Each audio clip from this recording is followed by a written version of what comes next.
د چهارشنبې غرمه شاوخوا 1:30 بجه پلي بریدګر راځي او دغلته لومړی د دغې برېښنایي پیژندپاړو د ودانۍ ساتونکی په نښه کوي او له هغه وروسته ودانۍ ته داخلېږي.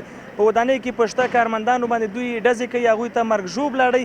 له هغه وروسته د امنیتي ځواکونو سره دوی په جګړه باندې اخته کېږي. له خوا او شا 15 ساعتو جګړې وروسته امنیتي ځواکونه په دې توانېږي چې بریدګر ټول له منځه یوسي او په بشپړ ډول یې ختم کړي. امنیتي ځواکونه وایي د جګړې اوږدېده لامل همدا دی چې دوی نه غوښتل هلته عامو خلکو ته تلفات واوړي، زیانمن شي، کورنیو ته مشکلات واوړي. له دې وجې نه جګړه اوږده شوله او تر څو وتوانېدل چې بریدګر یې ټول له منځه ویوړل او سیمه یې په خپله ولکه کې راوستله. د جلال آباد ښار درېیمې ناحیې اړوند د برېښنایي پیژندپاړو پر مرکز وسلوالو ډله ییز برید کړی.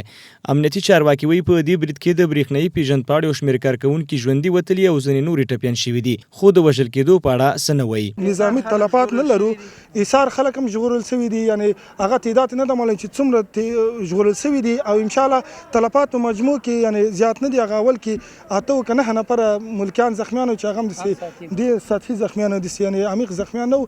د ننګرهار عامې روغتیا مسؤلین وایي د پیښې له ځایه ورته 15 ټپیان او 6 جسدونه وړل شوي دي، خو د پیښې له ځایه ژوندي ژغورل شوي کسان وایي کله چې ډزې شولې موږ پاسو خو اخري چت ته لاړو، تر اوسه پورې همالته وو. په دې ډاډه وم چې امنیتي ځواکونه به راځي او موږ به راوباسي او مننه د امنیتي ځواکونو. د څه چې 6 ساعته وو الله دې ته ضرور کړي.